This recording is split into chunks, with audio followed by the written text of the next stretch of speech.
tornillo, que venga un mecánico. ¿Para qué, don Carlos? A ver si te puede arreglar.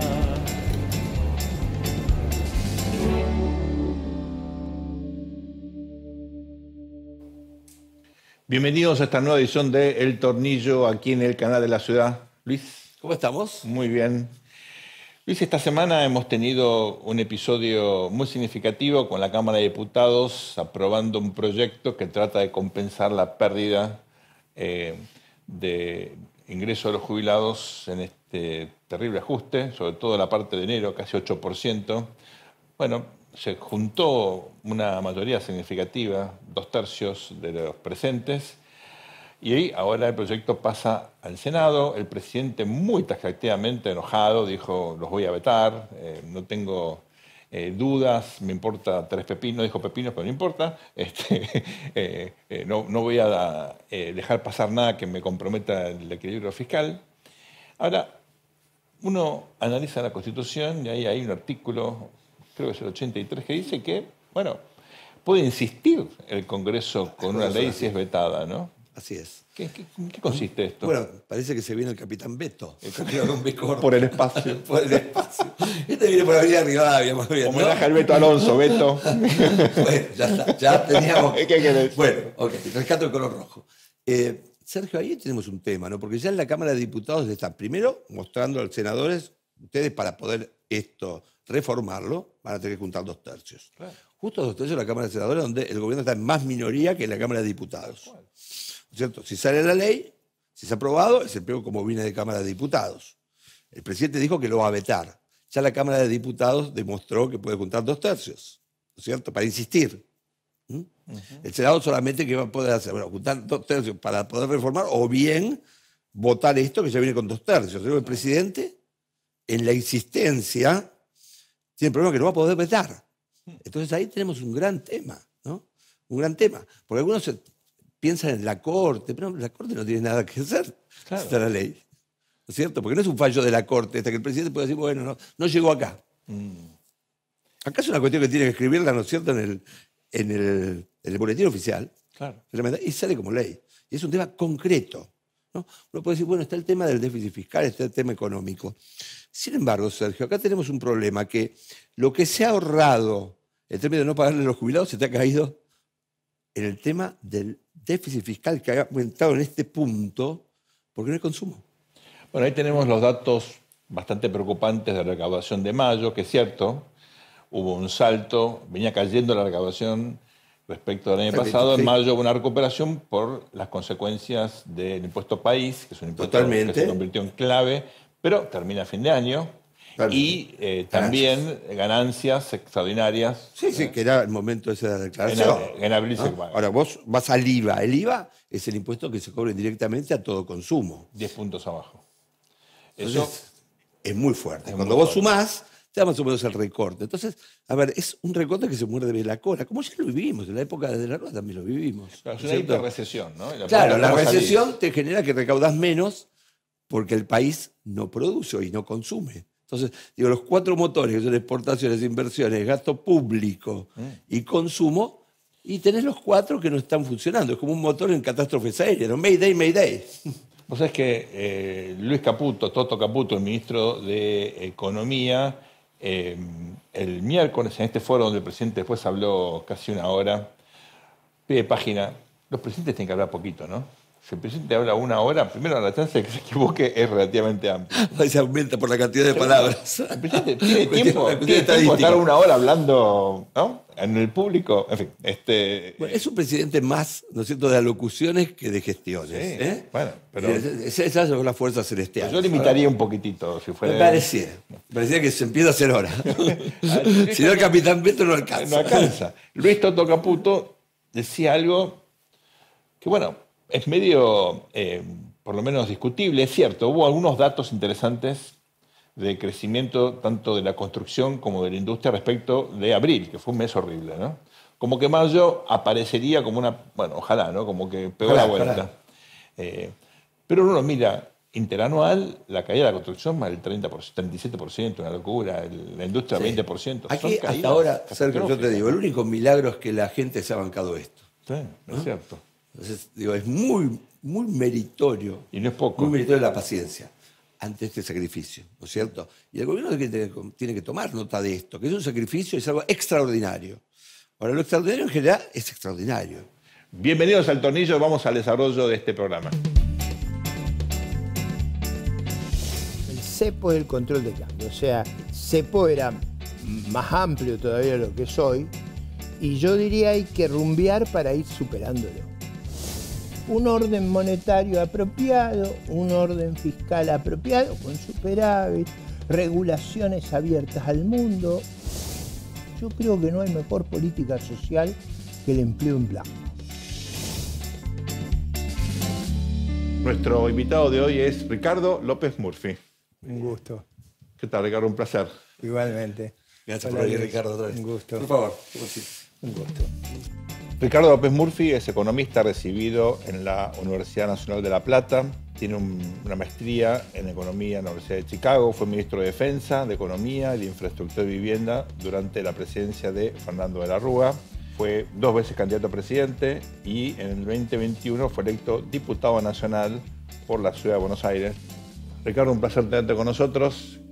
Te propongo comenzar primero aprovechando tu papel como economista para hacer un diagnóstico del estado actual del programa económico del gobierno, teniendo en cuenta que desde mayo los bonos cayeron casi un 15% significativamente, la devaluación 17 de mayo, 4 o 5% este mes tomando los dólares financieros, claramente aparecen por lo menos nubarrones, ¿no?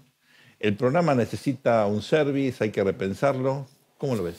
A ver, cuando comenzó el gobierno era claro que recibían una pesadilla, una situación terriblemente compleja por los 20.000 millones que había entre operaciones futuros, reservas negativas y LEDIV, más la deuda privada con los proveedores que se había acumulado, pues no se autorizaba cambio, que podía paralizar la economía del país. O sea, estuvimos a un tris de una catástrofe.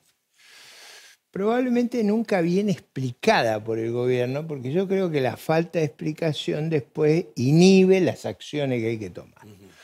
Una crisis fiscal formidable, una gran concentración de pesos casi a nivel diario por los pases, pues una situación fiscal desesperante por muchos años de una suma de descalabros uno tras otro. Entonces, primera cuestión que hay que reconocer es que la situación era extremadamente difícil. El gobierno, creo yo, capió con cierta, digamos que hay que reconocerle, habilidad, este problema externo inicial que teníamos, que yo reconozco allá por el primer semestre del año 23, a mí me sacaba el sueño. Nosotros salimos terceros, pero estaba en aquel momento creíamos que iba a ganar, y yo decía, ¿cómo vamos a arreglar este? Entonces quiero poner en perspectiva eso. Al mismo tiempo, el programa, producto de que ganó un partido, digamos, muy pequeño. Yo alguna vez dije lugareño y se han enojado mucho. Bueno, también. Pero en el sentido de que no tenía representación parlamentaria, no tenía gobernadores, intendentes, no tenía la densidad. Ni territorio ni instituciones. Ni territorio ni instituciones, ni cuadros para hacerse cargo del gobierno Muy bien. nacional. Entonces, en realidad, la gestión ha sido a los martillazos, o sea, y no hubo nunca un programa integral. Con Alberto Hades escribimos el 2 de diciembre, yo te lo envié, un artículo importante, para que La Nación le haya dado 2 páginas completas, tiene que haber sido... Ahí fue importante. Que era una descripción integral de lo que había que realizar. Entonces lo puse porque uno contra eso puede chequear lo que no se hizo. Nunca hubo un programa integral, no hubo siquiera la presentación de un presupuesto, de un plan financiero, de un programa monetario, y había todo el tiempo una fragilidad inmensa. Probablemente el primer trimestre disfrutaron de una situación excepcional, digamos, de simpatía y credibilidad. No porque sean una maravilla, sino porque es el madero que hay en el naufragio en el Claro. medio del mar. Quizás en O contraste sea, con lo uno- otro. Casi parecía, uno lo ve claro, dio bello más en esperanza. en el medio de Dio más de la esperanza. tormenta. Pero esas fragilidades que yo describo iban a aparecer primero por las torpezas legislativas. En enero estaban los votos para haber sacado el paquete completo, podía haber sido un paquete aún más ambicioso. Claro, que eso implicaba dejarle al Parlamento iniciativa, por ejemplo, en el impuesto al juego, en el impuesto a los cigarrillos, en quitar beneficios que son escandalosos en una Argentina que sufre tanto. Pero eso no ocurrió y la fragilidad fiscal está ahí. ¿Dónde Pero se claro, ve? decir cuando el gobierno retira la ley, Eso fue muy desafortunado. Porque cuando fue un tenía capricho. media sanción en general, ¿no es cierto? No solo, es decir, yo creo que ocurrió por un acto de total inexperiencia. Yo creo que sí. Porque podían haber pedido un cuarto intermedio Claro. con los votos a favor, votos porque a acá favor. es difícil juntar 140 y pico de votos. Y, Y se ahora habían más. juntado. Ahora Y se te juntan en mucho más. contra. Y se habían juntado. Claro, se habían Entonces, juntado. se estaba ganando por ese margen, por supuesto. Sorprendente. Si hay 3.000 incisos en una ley, hay un inciso que puede perderse. Hay que entender Se puede cómo sacar es por ley. puede el sacar una ley. mundo Claro. de la pluralidad y de las sociedades abiertas. Ahora, hay otro problema que no se vio con claridad, que a mí me quitaba el sueño, digo, meses atrás, que es que la estacionalidad monetaria del primer semestre es muy complicada, porque uno termina con mucha expansión monetaria y no puede crecer la expansión monetaria. Bueno, si uno compara el primer semestre de Alberto Fernández, nadie lo ha hecho, con el primer semestre de Milei, el primer semestre de Alberto Fernández emitió muy poco y Milei emitió a todo lo que da. Digo, no crean eso, que el déficit es cero, que no, esto no es verdad. Se emitió a todo lo que se pudo. Y porque había que comprar los dólares. Claro, y los dólares lógico. se compraban no para hacer reservas, sino para pagarlo, que no se podía parar, porque si no se detenía el aparato productivo, porque había que pagarla. Digo, Una cuestión de hecho. segundo, Marco Buscaglia, en un artículo de La Nación el domingo pasado, lo puso blanco sobre negro. La deuda en el primer trimestre creció más de 30.000 millones de dólares. Ahora, digo, voy a ser de profesor. Por favor. El déficit es que no hay deuda. Si la deuda crece 30.000 millones, es porque hay deuda. Digo, uno puede maquillar, hasta hay un punto que no maquilla más. Y los números de Buscaglia están muy bien hechos. Digo, yo he hecho otro con María Poyetto, he hecho otro con Alfredo Gutiérrez, he hecho el chequeo, que no nos equivoquemos, y en los tres lugares nos da el número. En el caso de Buscaglia, digo, porque yo vi el ejercicio en detalle. Lo mismo lo vi con María Poyetto, pero digo, ahí se hizo un esfuerzo, yo diría, una milla más de lo que hicimos el resto. Porque sí, es muy laborioso hacerlo. Claro. Pasó el peine fino. Exactamente. A un nivel de detalle extraordinario. Nosotros lo hicimos, pero sin ese... Porque es costoso y lo que agregamos, está bien que alguien lo haga, pero seguro, los pero no demás, cambiamos ¿por la qué no lo tendencia. hacemos? Esa No es por la tendencia haraganes, total. sino porque para averiguar exacto el número implica mucho esfuerzo. Entonces hay un dilema entre esfuerzo y logro que... Claro. Digo, pero los tres mediciones coinciden, así que ahí no hay... Y ahí viene el otro problema. El diseño original del programa a mí nunca me gustó. Esto de seguir las líneas de masa, de un control de cambio feroz, absurdo, donde participa la Comisión Nacional de Valores, el Banco Central, donde hay múltiples tipos de cambio, pero en particular con una rareza que es que se vende 20% de las exportaciones al mercado de contado con El líquido, blend. que tenía la finalidad de lubricar este pago de las importaciones, porque era un problemón.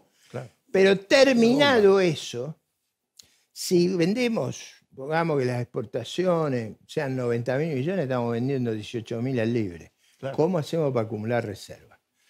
Si uno no acumula reserva, la gente empieza a hacer la cuenta y ve, no hay reserva, hay mucho dinero, tienen que pagar deuda. En los próximos semanas hay una concentración de pago de deuda que estremece. Más el swap de China. Bueno, además viene el problema, que si yo hubiera sido el presidente, hubiera seguido me hubiera parecido a Talleyrand. Talleyrand era un canciller de singulares habilidades y versatilidad. La Argentina necesita Talleyrand. No es que la quiero criticar a Diana, necesita hacer un equilibrio, porque nosotros estamos muy embromados, tenemos que llevarnos bien con todo el mundo, no estamos en condiciones de tener aspereza con nadie. No. Y en el caso de China necesitamos que haya una disposición a renovar. No porque sea bueno tener ese, yo no lo tendría, yo me deshacería de las deudas. Pero eso requiere una voluntad nacional que no es la irlandesa acá. O sea, esto de pagar deuda o la de Clinton, digamos, claro, que fue lo que nos mató en la convertibilidad. Claro, totalmente. ¿Ustedes se acuerdan que claro, Clinton cuando fue elegido creíamos que se venía una fiesta? Yo siempre decía, competimos con una moneda obesa y se nos vino un maratonista. Tal cual. Porque Clinton fue el presidente más disciplinado de los Estados Unidos en materia fiscal y monetaria. No había dólares. En los otros temas no lo tomemos como ejemplo. No, de la cintura para arriba estamos hablando de... Ahí fue austero. Muy austero en lo fiscal y monetario. Pero digo... con lo otro. En estas condiciones nosotros tenemos fragilidades, vulnerabilidades, tenemos vencimientos múltiples, muy complejos las próximas semanas y el sistema político requiere cierto cuidado. Yo creo que hay potencialmente una coalición a favor de los cambios suficientemente vigorosa, no tan claro en el Senado, pero suficientemente vigoroso, pero no tiene que construir esa coalición. Claro. Si uno, en lugar de construir esa coalición, se pasa el tiempo agrediéndola personal y colectivamente en su historia, en sus valores, en sus símbolos, ¿cómo era que decía mi abuela? Que os coja confesado. Era una expresión Genial, claro, de una vasca católica que pensaba en los tiempos de Franco. Claro. ¿Qué pasaba si Franco llegaba ahí? Bueno. Ricardo, en términos concretos, el gobierno está especulando con una eventual dolarización, lo llaman endógena. Eso vamos a terminarlo ahí, es poco serio. Okay. No sigamos con eso. Okay. Eso no va bien, no es una buena idea. Yo creo que ha generado una reacción negativa en los mercados. Esa idea de que vamos a congelar la cantidad de peso y vamos a generar una deflación sistemática, no hay que seguir con eso. Okay. En el paper con Hades, no está mal que sea autorreferencial, claro, pero vamos a referirnos a un economista de envergadura internacional, muy preparado como Alberto Hades, no me adjudico yo. Dice, Hades dice en ese paper, aumentemos la cantidad de dinero por la compra de reservas. Claro. Como en el Patrón Oro, como en la caja de conversión de Pellegrini. Porque la gente no se acuerda. Nosotros tuvimos una caja de conversión entre 1890 y 1935, pero llegando al 45, porque Presby manejaba el Banco Central como si fuera la caja de conversión, tuvimos menos inflación que Estados Unidos y crecimos más. Así es. Hay un ministro estrella que una de las explicaciones que yo tengo del fracaso de Argentina se debe a que todo el país ignora a Víctor Molina, el ministro de Hacienda de Marcelo Torcuato de Aguilar, que fue probablemente la estrella de nuestro ministro de Economía, y no solo lo ignora el país, los radicales primero que todo. Eso es notable. El ministro estrella, él logró volver a la convertibilidad de Pellegrini después de la guerra, cosa que no logró ni el Tesoro francés ni el Tesoro del Reino Unido. Digo, para tener una dimensión del personal. La guerra, es cierto que la revolución del 17 en Rusia había ayudado, ¿no? No, y la guerra. No, y es verdad, y después la es verdad recuperación también que el presidente le daba un apoyo abrumador. Claro. El presidente era un presidente respetado, porque tenía el respeto. El presidente Alvear tuvo un mérito extraordinario que fue que repuso la concordia en el país. Sí. Los propios y los extraños lo valoraban. Es una democracia representativa muy avanzada para la época, Impresionante. un manejo financiero impresionante, un éxito extraordinario. Un buen ministro de Que guerra. lo valoráramos mal alvear, digo, la sociedad, y en particular los radicales, da una idea de los problemas culturales que tenemos. Digo, para... Sí, no, completamente. Bueno, se habla del Pidio González. Pidio González era el hombre de Irigoyen en el Senado que le trajo dolores de cabeza. Casi el Zanini. El que rechazó la pensión para presidente No, y pero- los corrió a Paraguaso a lo que se la fueron a ofrecer. Digo, para que maravilla. la gente La entienda, austeridad. el Pidio González había sido ministro de Interior, vicepresidente de la República, y dada un extraordinario nivel de pobreza, vivía vendiendo en los trenes anilinas. Anilinas. Ese hombre, de un ascetismo extraordinario, con buen criterio, los legisladores fueron a decirle: no puede ser que usted viva en esta, Claro, Sacó paraguas. en esta indigencia. Y le fueron a ofrecer una pensión y sacó a los paraguayos. genio. Dice: yo he sido honrado por esos cargos. No lo hice para recibir prebenda. Digo, cuando uno Esto ve sí es las la 100 jubilaciones de Cristina Fernández de Kirchner y la compara con el Pidio González, se da cuenta Hay un también de abismo. nuestra debacle Tal moral. cual. Siendo más a la coyuntura, el otro día hubo un debate muy serio en la Cámara de Diputados, donde, lo digo, se me mezcla el analista y el ciudadano. El ciudadano estaba satisfecho con que a los jubilados la verdad, le recuperaron un poquitito el poder de compra que habían perdido en enero. El analista político se puso un poquito nervioso, ¿no? Porque obviamente eso compromete el programa fiscal. ¿Cómo lo viste desde adentro y cuál es tu visión al respecto? No, a ver, era lógico que hubiera en el Congreso una reacción por sobrecargar el problema del ajuste sobre los jubilados. En mi opinión, el proyecto que prevaleció no fue el nuestro, y yo no lo voté. ¿Por qué? Porque yo creo que la Argentina necesita una reforma del régimen previsional integral. Voy a explicar esto porque es una cosa escandalosa. Hay 250 regímenes jubilatorios.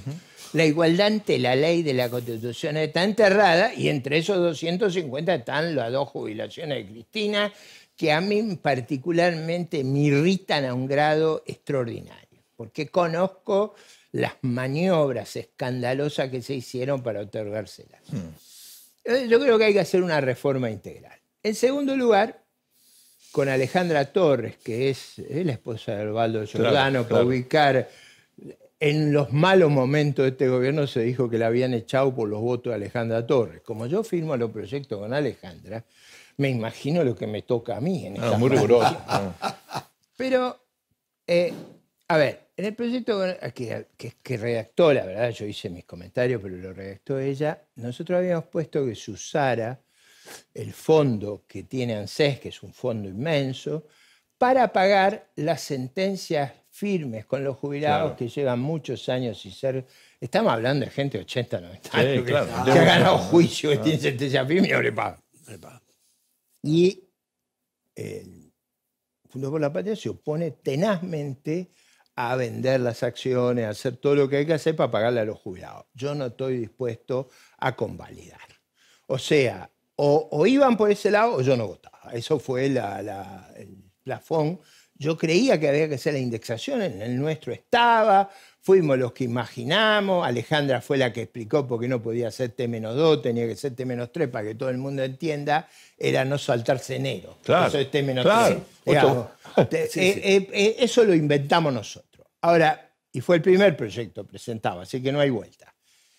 El otro argumento que había en el proyecto de Alejandra, que yo cofirmé, había una consideración de dar un tratamiento diferente a los que habían aportado y a los que no habían aportado. O sea, Claro. acá no solo se ha ajustado a los jubilados, sino se ajustó mucho más a los que cumplieron, Claro. a los que aportaron. Los que aportaron. Entonces había previsto en nuestro proyecto una corrección de 20% adicional a todo lo otro, a los que habían aportado, que son una minoría, porque acá 76% se ha jubilado por moratoria. Claro. Y acá viene una explicación que es importante. La seguridad social es un seguro. Uno paga la prima a lo largo de la vida Y va para cobrando ese enfrentar dinero, el claro. siniestro de vejez invalidez y muerte.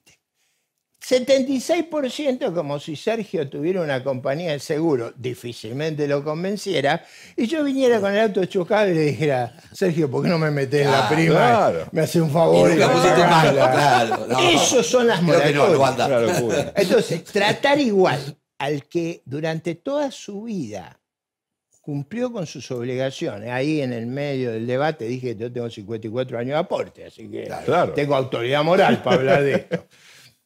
Sí. Versus el que nunca aportó, a mí me parece... Claro. Es cierto que la Argentina tiene cuestiones estructurales de una economía en negro. ¿no Bueno, es cierto, pero ¿por Ricardo? qué tiene una economía en negro? Porque queremos, y ahí yo lo escuché, digo, Que haya incentivo. no te podés imaginar lo que me enojo Me ahí imagino, adentro. me imagino. Escuché que decía que había que subir los impuestos al trabajo. Una locura. Si vos querés que no haya trabajo formal, No. subí los impuestos al trabajo. Lógico. Yo te Ya lo, tenemos la ley de esto que le alquileres, ¿no? estoy De los contando incentivos cruzados. no es un cuento, lo No, escuché seguro. con voces vigorosas y apasionadas. Subamos los impuestos para que no quede un trabajo en blanco en la Argentina, para que fundamos a todas las pymes. Totalmente. No pagué, cuando yo propongo que paguemos las deudas con los jubilados con sentencia firme, que son gente de 80, 90 años, me decía no tenemos que pagar la deuda. Entonces yo No, digo, ya está claro. lo que hay en discusión es una cosa muy compleja, de lo cual la movilidad es un tema menor. Claro. Ese fue el debate. Pues el debate no está mal. Es lógico que esa idea de descargar el ajuste es disparatada. Pero dijo, eso no quiere decir que no hay que hacer una reforma integral en los impuestos al trabajo, en la formalidad. Parte de eso va en la ley base, Claro, que lo incorporamos nosotros. ¿Por qué lo incorporamos? Es una copia de un viejo proyecto mío. Porque si no, las pymes en este país no pueden funcionar. Por supuesto. Nosotros tenemos un quinto de las pymes que tiene España con el mismo régimen, la misma población. Claro. Entre Un paréntesis, la propuesta de Alberto Ade, vamos a cargarle toda la tinta a Alberto, era, dado que tenemos la misma población, decía Alberto, ¿por qué no copiamos el régimen español? Yo le digo, pero tenemos que avisar que Rajoy perdió las elecciones después de hacer esa reforma. cual. Sí, pues salvó a España. Bueno, el régimen previsional español es el mismo que nosotros, con la misma esperanza de vida, te jubilás a los 67 años con 38 años de aporte. Ah, eso acá. Entonces, Alberto decía, esto sanea el sistema. Claro. Digo, pero vos vivís en New York. Claro. Yo vivo acá y estoy en el Congreso. Ricardo, vamos a un breve corte y ya volvemos. No se vayan, ese es el tornillo aquí en el canal de la No le ciudad. falta un tornillo, que venga un mecánico. Amo ser el topper dentro del Estado. Soy el que destruye el Estado desde adentro. Soy es como estar infiltrado en las filas enemigas. Ricardo, aquí hemos visto un presidente que nos dice que él en realidad es un topo que está para destruir el Estado. Y vos sos un liberal de pura cepa y creo que es conveniente hablar de las diferencias entre los liberales y los libertarios. Me parece que muchas veces los libertarios tienen más en común con Marx, con esta idea de que no existe el Estado, ¿no es cierto? El marxismo pretende una destrucción anterior, ¿no es cierto?, que es la de la burguesía. Claro. En cambio, los libertarios piensan que directamente con el mercado extendido en toda la sociedad, y trueque, lo que sea, intercambios, se puede lograr el paraíso en la tierra, ¿no es cierto? Ahora, los liberales, el mercado, me parece, es algo que tiene como precondición el Estado, que garantizando un monopolio, que es el de la violencia legítima, garantiza la existencia de los otros mercados. ¿Estoy equivocado? Absolutamente. No, totalmente. Esa es una diferencia esencial. Nosotros creemos que el Estado nace para resolver algo que no se puede resolver espontáneamente, que es justamente el monopolio de la violencia. Y en esto hay que ser un poco sofisticado. Nosotros creemos en el monopolio de la violencia, en un Estado que se basa en instituciones, entre otras el derecho de propiedad, que la única forma de ejercerlo sin que te mate la mafia o los ladrones es en un contexto que existe un Estado que garantice la libertad real del individuo, impidiendo la violencia, el intercambio voluntario, porque no hay mercado donde hay mafia, eso no es cierto, Bueno, es otra cosa. Tenemos, ¿no es cierto?, en el país Por zonas donde no hay eso- Estado. por eso- Zonas marrones. Yo diría, esa visión fantasiosa, que tiene una tradición hebreo-cristiana, que es la tradición de volver al paraíso, de volver al paraíso. En el marxismo se acaba el Estado y la violencia y cada Desaparece, uno aporta se absorbe. según su capacidad y recibe según su necesidad. Totalmente. O sea, volvimos antes de Adán. Sí. Esa cosa es la misma del otro lado. Yo no tengo nada que ver con eso. Yo creo, como creían los padres fundadores de la Revolución Americana, que los hombres no son ángeles, que necesitamos un Estado y necesitamos un Estado que tenga el monopolio de la fuerza, pero que tenga todos los controles. Por eso nace la división de poderes, Claro. Tiene la que estar controlado, alternancia, claro. el federalismo, la libertad de prensa. Es decir, el gobierno que ejerce ese monopolio es un gobierno controlado, no el de Maduro, no el de Totalmente. Fidel Es Castro, violencia no el de legítima, y la Stalin ni el de legitimidad, Trotsky. La legitimidad lo del Estado de Derecho. Exactamente, que tiene que estar controlado, dividido el Controlado. poder, chequeado. Todos los mecanismos de check and balance. Exactamente. Ok. Esa es la visión liberal. Perfecto. Ahí nosotros defendemos la democracia liberal. Los liberales clásicos, para que se entienda. La democracia liberal, pluralista, Totalmente. representativa. Ahora, Defendemos la economía de mercado y el respeto al proyecto de vida de cada uno, porque eso también es importante. No, totalmente. No podemos venir mesiánicamente a imponer nuestras convicciones religiosas. vos los has dicho, mesiánicamente, ¿no? Porque digo, el presidente aparece como en la pureza de una ideología que inclusive es tan pura que no está en ninguna parte del mundo, ¿no es cierto? Bueno, pero que ese es un problema. ¿No es cierto? Digo, y escindido de una realidad, ¿no es cierto? Y casi que no lo toca esa realidad por ahora. ¿No? Es como un esquema. Vos sos casta, ¿no? Vos también, yo también. Nos dedicamos a cuestiones que tienen que ver con, en última instancia, usar la plata de la gente, ¿no es cierto? Y gastarla en cosas que no corresponde. Ahora, digo, cuando vas a la realidad del gobierno, vos, todo el primer bloque fue eso, la realidad del gobierno, y hay una distancia abismal. Porque tenemos el presidente más ideológico presentado como tal. Cuando vas a la práctica, hay una distancia muy Sí, profunda. pero, ¿no es pero cierto? pongamos, ¿a qué nos parecemos? Vamos, porque Dale. a mí me han preguntado, Dale. ¿a qué se parece usted? Bueno, a Luis Lacalle Pou, a Julio María Sanguinetti, al padre de Lacalle, a Jorge Valle, a Sebastián Piñera, a Eduardo Frei, a eso nos parecemos. No es, si usted me dice, bueno, pero somos seres humanos, o sea, tenemos limitaciones, tenemos restricciones. Yo diría, una vez Rajoy me dijo una cosa muy importante, me dice, López Murphy, tenemos que hacer política para adultos. A nosotros se nos fueron la fantasía de la niñez. Tenemos una política de adultos, enfrenta restricciones, dilemas. A veces uno no opta por lo que le parece óptimo, por lo que le parece bueno, porque tiene limitaciones. No. Lo second best, ¿no? Sí. Ricardo, Y no hay almuerzo gratis. Hay Bueno, cosas, eso, totalmente. la revisión eso. fiscal. Y otra cosa, ¿por qué ustedes creen que a mí no me gustaría despacharme a decir lo que se me ocurre sobre todo el mundo? Pero yo tengo que tener responsabilidad de ver qué sirve mejor a los intereses de mi patria. Yo tengo un rol, soy presidente de la Comisión de Defensa, soy un legislador que se le presta atención, se me lee en el resto del mundo, tengo que mirar con cuidado lo que digo. Porque lo que yo digo, tengo que tener conciencia de las consecuencias. Ahora, Ricardo, la construcción, en última instancia, que logra Milei en términos de imaginario, vamos a decir, como se decía en los 70, ¿no? ¿No es también alguna herramienta exitosa en esto de bancarse un ajuste tan furibundo? Ahora, ¿esto cuánto dura? O sea, él plantea esto, ¿no? Aparece como un sacerdote puro, A ver, casi el mesiánico. sacrificio. ¿No es Yo cierto? retomaría la A ver. figura del madero en el naufragio. No es que el madero es bueno, es lo que hay. En una crisis como esta, yo creo que el grueso de la ciudadanía sabe que lo peor que nos podría pasar es que se desmadrara el orden institucional, se perdiera el Totalmente. funcionamiento. Por eso gente que a veces es insultada de manera atroz, coopera. Claro. No coopera porque no tiene enojo, coopera porque pone antes sí. la cuestión institucional que los agravia. Ahora, ¿vos ves, Ricardo, riesgos efectivos de una crisis de gobernabilidad en el horizonte?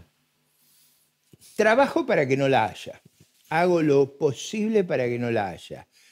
Necesito oídos receptivos. No es simplemente contener a los nuestros, sino Claro. hay que... Es decir, hay un momento que los excesos, las provocaciones, en política, ustedes dos que son dos grandes politólogos lo saben, los telegramas de Bismarck. Hay un momento, claro, tú mándalo, hay telegramas que se Bueno, hacen intolerables. Un indicador en el checking list de ingobernabilidad es cuando el presidente tiene que sacar vetos, porque significa que no tiene un bloque que lo está apoyando en el Congreso. Y ¿cierto? además hay tiempo de hacer cosas más inteligentes. Claro. Digamos, se toman los argumentos de esta entrevista, si algún senador favorable se lo hace hacer en el Senado, viene una nueva discusión, se incorporan cosas. Esa es la forma. Esa es la forma. Ahora, si uno trata en mal tono a los diputados y senadores de manera grosera y genera ese encono y esa antinomia, hay un momento que no se va a poder contener. Hay un momento que el principio de revelación se transforma en un principio de autodestrucción. Por eso es tan importante. Yo tengo el compromiso de hacer lo imposible para asegurar la gobernabilidad. Pero, digo, yo puedo cuidar a los que influyo, a los que están muy enojados. Me imagino. Pero hay que tratar que haya oídos receptivos. Es decir, si yo todos los días te estoy provocando, acuérdense los telegramas de Bismarck, digo, para la gente, fueron los que produjeron la guerra de 1870. Les mandaba unos telegramas a los franceses y los franceses digo, vamos a pelear. Ah, basta. Claro. Son más Ricardo, insultantes que los muertos que podemos tener. Estás en un bloque muy plural. Lo lidera Pichetto, pero hay gente que viene del peronismo, como Florencio Randazzo, o de una experiencia más con connotaciones socialdemócratas como Margarita Stolbizer, gente que viene más del PRO, como el caso de Massot, de Emilio Monzó. ¿Cómo te sentís? Contanos cómo es la interna de las discusiones. No, bueno, hay toda gente muy experimentada. Claro. Eso es No fundamental. hay nadie que ignora lo que el otro piensa. Entonces, hay un diálogo constructivo sobre lo que se puede hacer y no se puede hacer. Y además tenemos libertad de voto. Yo no voté ayer con el bloque, Por eso. porque en la reunión del bloque yo me había opuesto a que se hiciera la reunión, porque yo creía que primero había que tratar base. Digo, no hago una reunión razonable. Las discusiones son razonables. No digo yo que coincidimos, porque tenemos historias diferentes. En general hacemos todos un gran esfuerzo de ayudar a la gobernabilidad. Nosotros pusimos dos, hay que acordar cómo nace este bloque. Este bloque nace de la ruptura de Juntos por el Cambio a Lógico. nivel federal. Queda un bloque los radicales, otro bloque el PRO y otro bloque los que estábamos dispersos, a los que se sumó la gente de Córdoba. Claro. Entonces, y muchas veces se suman los diputados Neuquén, dispersos de las Misiones, provincias. Claro. Y participan de la discusión que es iluminante. Ahora, votamos lo que cada uno cree, eso si no, no podemos estar juntos. Hacemos un esfuerzo de preservar la gobernabilidad, darle la mayor racionalidad posible al debate y tenemos una gran prioridad en evitar la corrupción. O sea, para nosotros la corrupción es un factor disolvente de la sociedad.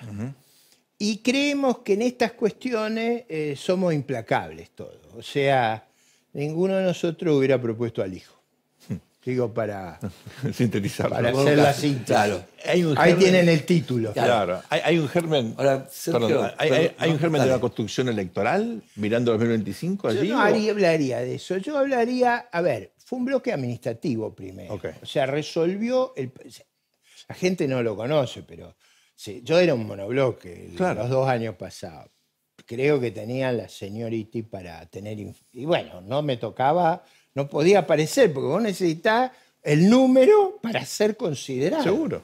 Bueno, ahora soy presidente de la Comisión de Defensa, intervengo en todos lados. Claro. Hay una relación del tamaño del bloque con los roles. Entonces empezó por un bloque administrativo con este parámetro fundamental. Ayudamos a la gobernabilidad, actuamos responsablemente, buscamos la racionalidad, enfrentemos la corrupción. Casi es una muestra, digamos, de lo que podría ser un congreso, ¿no es cierto? Sí, claro. Un minipópulo, ¿te acuerdas cómo hablaba Robert Dahl, no? Sí. Que en realidad lo que está mostrando los demás es, si hubiera racionalidad política, las cosas tendrían que ser así. Yo creo además que es verdad. A ver, voy a dar un paso más. El problema que tenemos lo vamos a arreglar con un gobierno de una amplia base.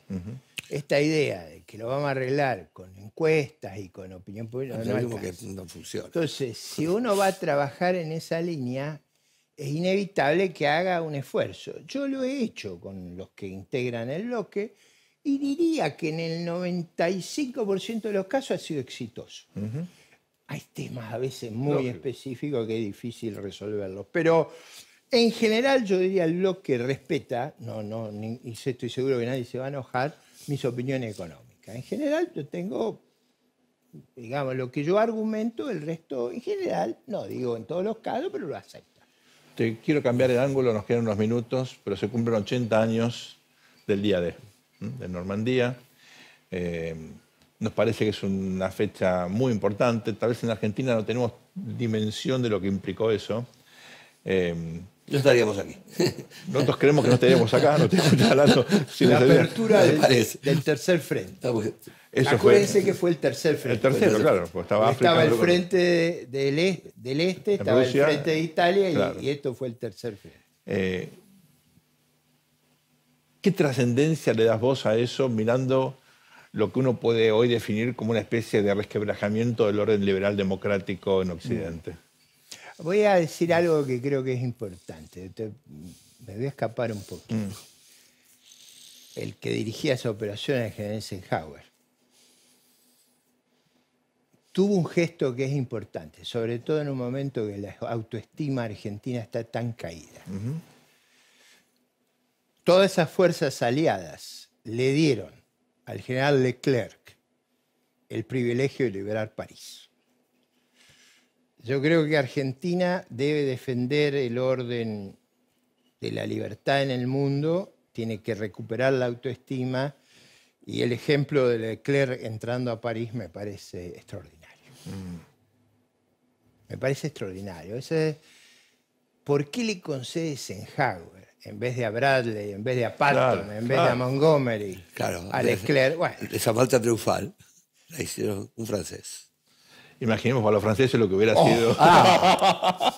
no, pero además lo que fue la recepción. Sí, claro. A las brigadas blindadas francesas. Por Claro. supuesto. Todos necesitamos hacer un esfuerzo para recuperar la autoestima. Yo veo la autoestima de nuestra ciudadanía por el piso. Siento un dolor muy hondo, de una sensación de vejamen, de desastre, de desesperación. Desasosiego. Frente absoluto, a eso, crispación. es importante que seamos simbólicos. Por eso, en las fechas patrias, a mí me parece muy importante recomponer ese respeto. No sé si ustedes han notado que el cambio de guardia ahora de la custodia del Cabildo, de la Casa Rosada y del Ministerio de Defensa, se hace simultáneamente en la Plaza de Mayo. Sí. Va una multitud. Mucha gente. Eso transmite el dolor que sentimos. Hay necesidad de revalorizarnos en un proyecto común. Hay necesidad de convocar desde la ejemplaridad. Hay necesidad de que hagamos todo un esfuerzo muy grande para resolver un problema inmenso. Y hay que recuperar la autoestima. Acuérdense la importancia de la autoestima. Todas las fuerzas inmensas que desembarcaron en Normandía, las brigadas aerotransportadas, todo le dieron el lugar a la brigada blindada francesa para que entrara en París. Sí, claro. Ese espíritu de sacrificio, hablábamos antes con Luis de lo que fue la gran generación, ¿no? Esos líderes que formaron el orden liberal democrático luego de la Segunda Guerra. Muchos habían participado Así es. de la... Bueno, los presidentes Bush y Kennedy, ¿no? Bueno. Heridos en acción. El propio Bob Dole, un senador importantísimo que tenía una herida. Kennedy perdió a su hermano, ¿no? Claro, Kennedy perdió al hermano. Esa falta de experiencia en una situación dramática, ¿te parece que es un factor que hoy influye en el liderazgo global a veces subóptimo que tenemos, por ponerlo de manera No, prolija? yo creo que a escala global hay un problema de interpretación de lo que ha pasado. Yo creo que el orden posterior a la Segunda Guerra Mundial fue extremadamente exitoso en sacar al mundo de la pobreza. Ha habido un progreso de magnitudes nunca vistas, excepcional. Me parece que prevaleció una lectura de una suerte de fracaso. Cuando el señor Trump dice Make America Great Again, eso es falso. Nunca han sido tan ricos, tan poderosos, tan innovativos. Pero hay una sensación de fracaso, quizás producida por el ritmo de cambio tecnológico. Claro. Yo soy analógico. Yo cuando converso con mis nietos, mi abuela me enseñaba a mí, era una vasca bravísima que me tenía corriendo para que leyera más, me preparara más, dijera cosas inteligentes. Y yo digo, mis nietos me enseñan a mí, pues abuelo, ¿cómo puede ser que no entienda bien el celular? ¿Entendés? Claro, Es la dimensión del cambio tecnológico. Ricardo, es un placer charlar contigo. No, gracias. La verdad que para Gracias, nosotros es un honor Fantástico. tenerte. Muchas gracias. Luis, me quedé con esta idea de Ricardo López Murphy de las diferencias entre la concepción liberal y la concepción libertaria, ¿no? Porque, claro, por supuesto hay diferentes versiones del liberalismo, Totalmente. pero claramente hay una matriz común que de alguna forma nos pone en un circuito o en una dinámica de reformas permanentes, de diálogos, consensos, lo que uno ve en la democracia contemporánea en las últimas décadas en los países centrales. La cuestión libertaria nos remite más bien a una especie de programa revolucionario, ¿no? Totalmente. Con una dinámica más, digamos, transformacional, con Sí, liderazgos duros. que no se ha dado en ninguna parte del mundo. Hemos tenido revoluciones marxistas, comunistas. Que tampoco funcionaron. Tampoco funcionaron. Algunas han tomado, digamos, un gran tiempo para ir de un capitalismo inicial a un capitalismo terminal, ¿no? Sí, tal cual. O colapsar, como Con la Unión muchísimas Soviética. décadas colapsando luego. Pero las democracias liberales, ¿no es cierto? Que el gran problema de las democracias liberales era que precisamente estaba en duda el componente liberal. Claro. ¿no? Teníamos democracias populistas. Digamos, no es su alternativa a la democracia populista una democracia libertaria, que es casi una contradicción en términos, por lo que habló Ricardo. Porque el libertarianismo necesita, digamos, una situación sin Estado y sin gobierno. Y las democracias liberales son una combinación de Estado, gobierno democrático, ¿no es cierto?, y mercado. Claro. Entonces, es como si fuera una ideología irreal, fantasmagórica, ¿no? Más fantasmagórica que el marxismo, que ya no fue. Tal cual. ¿No es cierto? Pero el marxismo tiene inclusive algunas prácticas, ¿qué te puedo decir?, concretas. El libertarianismo resulta finalmente una ideología destructiva, ¿no? En donde el bien está la destrucción de ese mal. Ahora, el problema es que mucho de ese mal es necesario para que funcione la sociedad en su conjunto. Entonces, tenemos un problema, ¿no? Houston tenemos un problema, realmente. Porque el presidente, por el otro lado, hace gala de esto, lo va a exponer en el mundo, casi como si fuera una rareza de zoológico. Donde sí, algunos empresarios, digamos, que no están, digamos, y ni estuvieron, ni estarán, digamos, en la complejidad del gobierno, lo festejan, ¿no? Luis, uno de los argumentos que hace el presidente, justamente en el exterior, pero también en la Argentina, hubo un reportaje que circuló mucho, que le hizo Free Press cuando estuvo ahora de viaje en California, es esta idea de que hubo una batalla cultural que ganó el socialismo en el mundo y que el rol del presidente, empezando por Argentina, pero por eso él quiere viajar tanto, es de alguna manera hacer una contrarrevolución cultural con los valores de la libertad, ¿no? Hubo un triunfo. Digo, yo por ahí no me lo vi, pero hubo un triunfo del socialismo a partir, no sé, en las últimas décadas, a partir del Foro de San Pablo. ¿Fue tan influyente el Foro de San Pablo en el mundo? ¿Alguien reconoce como punto de inflexión en el mundo de las ideas el Foro de San Pablo? La verdad que uno pensaba que las ideas de tinte colectivistas habían quedado derrumbadas bajo el muro de Berlín. Incluyendo en Brasil. Y Brasil, imagínate, ¿no es cierto? Donde donde ganó el Bolsonaro. problema, pues, claro, donde ganó Bolsonaro. Entonces, me parece que si vos te pones en el cielo de las ideas, todo te resulta imperfecto y tosca materia, como decía Norberto Bobbio, ¿no es cierto? Un gran filósofo italiano, ¿no?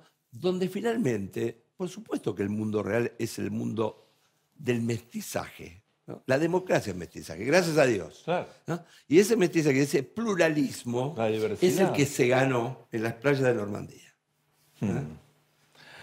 A propósito, ahora viene el momento que por lo menos yo más espero en toda la semana, que es el momento en el cual otorgamos también. los premios El Tornillo. Vamos a ellos.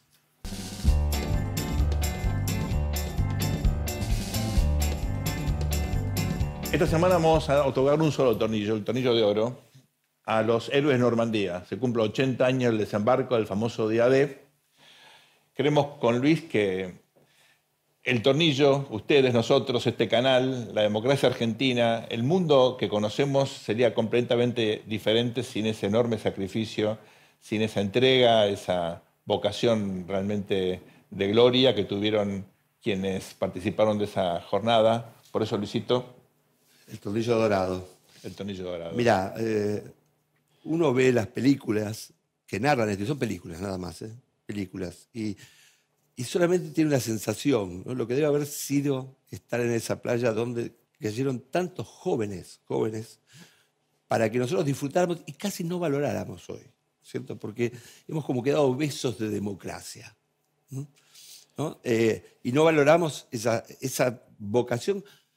Yo te diría que no es suicida porque fue por la democracia y por la libertad de Occidente. Ahora, las palabras no ganaron esa guerra, la ganaron esas muertes. La gente que dio su vida. Por eso hay que valorarlo y hay que respetar las ideas democráticas liberales, porque por eso se luchó y se murió. Una vez alguien me enseñó que lamentablemente las guerras algunas veces son imprescindibles, que la violencia en manos del Estado y con fines obviamente como liberal al mundo de lo que fue el nazifascismo, bueno, que la violencia valía la pena. Uno siempre quiere evitar la violencia, hemos sido educados en una cultura de paz. Totalmente. Pero este tornillo es en homenaje a quienes murieron para darnos este mundo que tenemos hoy. Esto ha sido El Tornillo, señores, por el canal de La Ciudad. Muchas gracias por acompañarnos. Que tengan una muy buena semana. Al mundo le falta un tornillo, que venga un mecánico.